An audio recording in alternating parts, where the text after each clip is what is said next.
What is going on, everyone? It's your guy, Cole Jackson, back here on Road Graders, brought to you today on the Russell Street Report, courtesy of DNL Tinting. Go check out dltinting.com for all the services. They can provide you multiple locations across the Baltimore area. We are going to be diving into Victory Sunday. How rarely do you get to say that, Victory Sunday? But we're looking forward to diving into this film. We're going to start with the Ravens run game, which was rather dominant in this game. 38 carries for 220 yards. Derrick Henry taking 162 of those yards. Justice Hill having the second most with 30 on 2 carries. He had that 25-yarder where he ended up getting hurt. Before we jump into that, just sending our prayers out to Justice Hill. Hopefully it's a quick recovery. Nothing too serious. He's in the concussion protocol. We probably won't see him until week 18. But sending all of our best to Justice Hill after that tough collision. So we are going to be diving into what I think was one of the more key things in this game, and that was the return of the zone read. And so we haven't seen this a whole lot this year. It's been one of the kind of the more baffling things where you have Derrick Henry, you have Lamar Jackson. That zone read should be a nasty go-to, because if you're going to cheat on Lamar Jackson, it's going to create those cutback lanes, which is exactly what happened in this game. And it's also going to freeze the interior defensive line, which is going to help out your guards who are, let's just call it, below average. It is what it is. So, we saw it in this game. And I actually think, what's interesting is Lamar only had 9 carries for 22 yards. About 3 or 4 of those came off of zone read keepers. The other ones, they used a collection of draw plays, which was interesting. It was like almost trying to have design scramble opportunities, trying to get Lamar up the middle. Just wasn't overly effective in this one. But what I do like, and I'll show you guys here quick before we start, is when we did run the zone read and Lamar kept it, as much as the runs were inefficient, it is crucial to have these, because Lamar's reading this like on this play right here. So your two options are, it's either inside zone to the right. So I think is that Justice Hill, or is that Ali? That might be Rasheen Ali. Either way. So as there's the two options here are, you're either going to give that for an inside zone read or an inside zone run to the right, or Lamar is going to keep it and run the sweep. And he's reading 56. So he's reading that backside defender away from the zone scheme. So they're going to leave him unblocked. Lamar's going to read him, and you can see right here, he's going to chase down the running back, which is a keeper. So Lamar's making that read. And so whatever this edge player is doing, that's dictating whether or not he's going to keep it or give it. So that's why it's important to make sure you make the right read. And Lamar's been so good at that throughout his career. But what the Steelers do more than any other team is charge the mesh point. And so even though we're going to have an inefficient run here, this one actually wasn't too bad. Lamar kept this. They had players out wide because they were in a spread look. So Lamar keeps it inside just to get some yards up the middle. You're going to see it here again with Henry. You see Isaiah Likely motioning across. So once again, he's reading that backside zone defender. Ronnie Stanley is going to leave 51 unblocked. And so as 51 charges the running back, Lamar keeps it.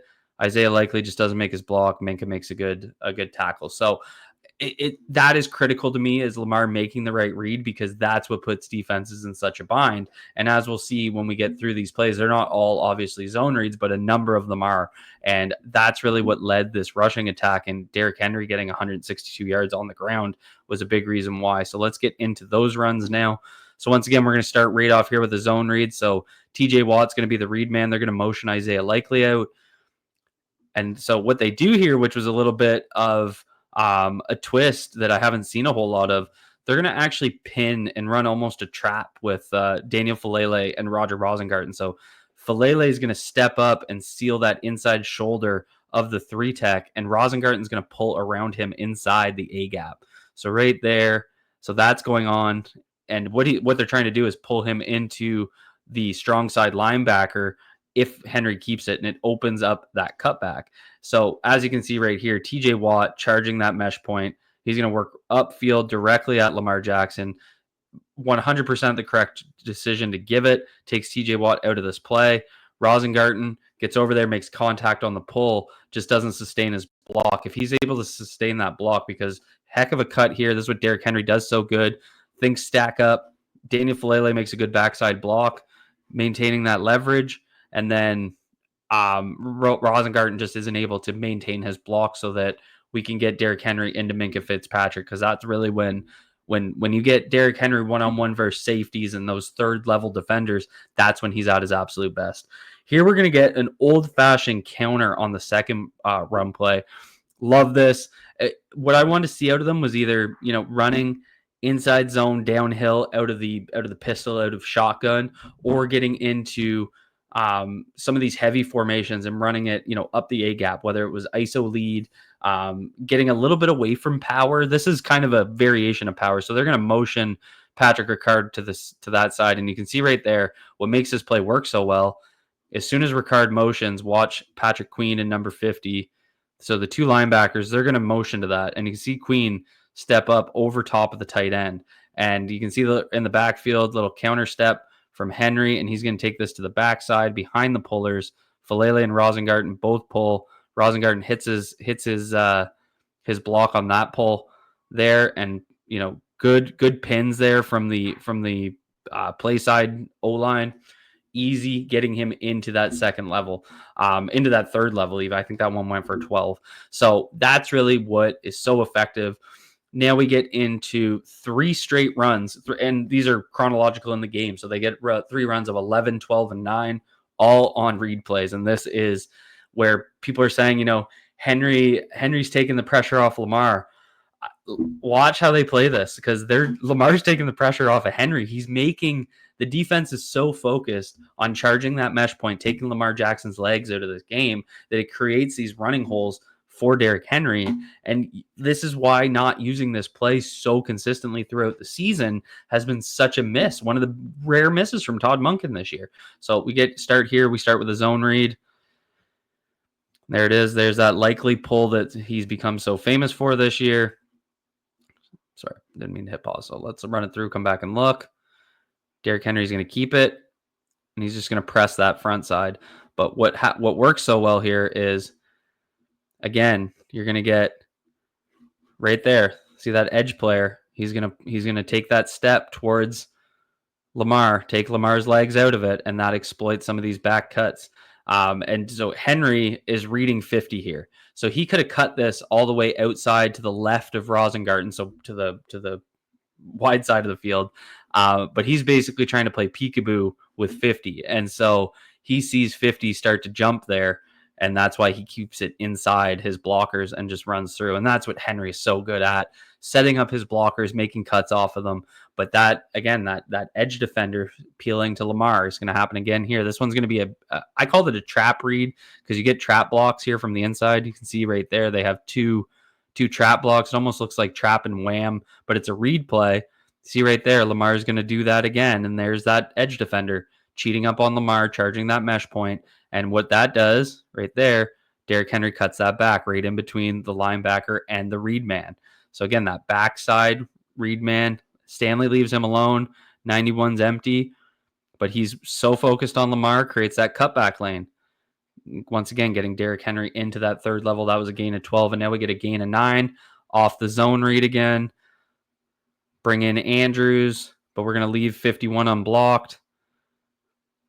And so this should have been a tackle for a loss, because sometimes it takes 2 guys, and 94 plays this really well. You're getting your O-line trying to crash down on the zone block, because what they have here is a very tight alignment. They got both A gaps covered.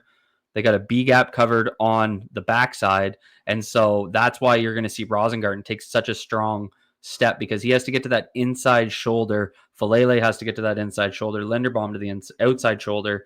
And so we're all jumping a gap. So that's why we sprint so hard that way. 94 stays at home, plays it right, and gets some contact on Derrick Henry. But because 51 is so far upfield to take Lamar Jackson out, they can't get that gang tackle in. And you can see 51 even puts his hands on Lamar because of the fake. See right there, thinking Lamar has the ball. And then there's Derrick Henry giving a stiff arm to Patrick Queen. Patrick Queen can't do anything on that. So those 3 straight runs, all being cheated on. Not cheated on. I don't know if cheated on is the right word. All being worked upfield by these edge defenders to take away Lamar Jackson's keeper option. Now we get into this. So this is the play. Justice Hill got injured on. I took the contact out at the end. But this is just the other thing that I want to see out of them. Downhill, inside zone, out of the pistol. There's quite a bit of that throughout this video. Some of them are out of shotgun, but just downhill running, getting back into their roots.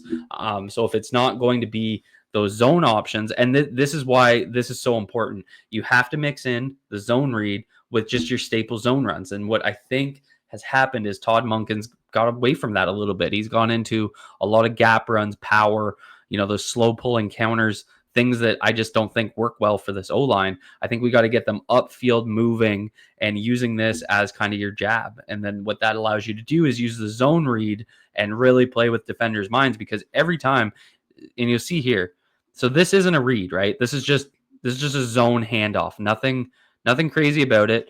But defenders are still going to be keeping an eye on Lamar Jackson because they're running the zone read so much. So what that does is it makes your inside zone, your outside zone, all these other runs so effective because the defense is so focused on making sure they're reading Lamar Jackson.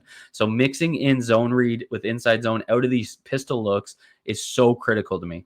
And so here you're going to see just good downhill running. You're going to see Patrick McCary keep that inside shoulder, and Ronnie Stanley, really good block here on the outside. Jesus. Really good block outside here. Where is it? I didn't lose it that bad, did I? Am I going the wrong way? Must be. Yeah, right there. Okay. Apparently I can't click buttons. Ronnie Stanley's going to get enough of that outside shoulder, and that just opens up that inside zone run and a gain of 25 for Justice Hill. Injured on the play. He goes out. Hopefully he gets better real soon because we'd love to see him back in this scheme. Now we're under center. I'm just going to go inside zone from under center. Again, just trying to keep to that staple. And there's Derrick Henry, breaking a tackle at TJ Watt. TJ Watt's going to be kind of he's going to just beat Isaiah Likely. This is a tough block for Likely to kind of come across. He's lined up as a 6-tech here, and he's just going to come right across Isaiah Likely's face. Rosengarten's climbing to that second level, getting at Patrick Queen. Look at that angle from Rosengarten. So not a drive block here, but this is what he needs to do is get out there, get in position, and Derrick Henry's just able to make guys miss. Really good block from Tyler Linderbaum on the front side. One of the reasons this play works so well, he's going to work the ace block with Daniel Falele right there in the middle, and then he's going to climb into that second level and seal that shoulder that Derrick Henry cuts off of and gives him some space. And there's Henry just making yards after contact. Here we get into pistol inside zone. So once again, out of the pistol. And there's Derrick Henry working Patrick Queen again. And so once again, similar kind of setup. He's going to hit that backside. So right there, you're going to get good blocks. Rosengarten with the kick out, taking a hands to the face right there. Daniel Falele, really good job. And so what Henry does is he presses that A gap where Linderbaum's over here. He's going to press Falele's inside shoulder. That makes Patrick Queen step up into that A gap, and then he cuts it out hard. So you're going to see him right here again, try and get him a little bit of movement. So watch him press the A gap between Falele and Linderbaum, make Queen step up right there, and then cut outside. So just that's what he does so well, and that's why these inside zone runs are so effective. We're going to get another pistol inside zone, and there's Henry just going for a run. So this is going to be obviously the big gain. And so once again, that's just inside zone at a pistol. Nothing too crazy schematically. Just, guys making blocks. You're going to get a nice kick out from Ronnie Stanley. Patrick McCary does just enough on Cam Hayward. But this is really Derrick Henry being Derrick Henry. He's just going to get outside. Minkah Fitzpatrick steps up, tries to blitz, and, Henry just makes a miss in that gap. Just really good work there. Now we're getting into closing time here. This is after the Zay Flowers bomb in the fourth quarter. We're just under center. We're going to run inside zone for 5 yards. Just trying to run out that clock, press that front side gap, fall through contact. Really tough to kind of tackle him, all day. Another inside zone run, press that backside, another 4 yards. They hit the Mark Andrews sneak, and then we go for another inside zone from under center. So this is what I love. We're just grinding out this clock right now. And, this is what they needed to be doing. Moving bodies. You see right there, look at Rosengarten. Look at him clearing guys. We've seen him make like 4 or 5 big blocks in this video, and this was only 11 plays. Like this is what I mean. This is the run scheme that fits this offense. It fits this personnel. I think over the last 6, I wouldn't say the run game's gotten bad by any means, but it hasn't been as dominant as it was in the early season. They got away from the inside zone runs, they got away from outside zone, and they got away from zone read, with it being their staple. It was kind of their hook, and they were using those power gap plays as their jab. And now we need to get back to that, because when January football comes, we need to be able to run downhill, push bodies. Derrick Henry can be so effective on first and second down, setting up third and short, getting first downs, that sort of thing. So that's what I have for you guys. That's what I think was so effective, and that was the key reason the Baltimore Ravens won this one. Thank you to DNL Tinting for sponsoring this video here on the Russell Street Report. Be good to yourselves. Be good to each other. Peace out, everyone.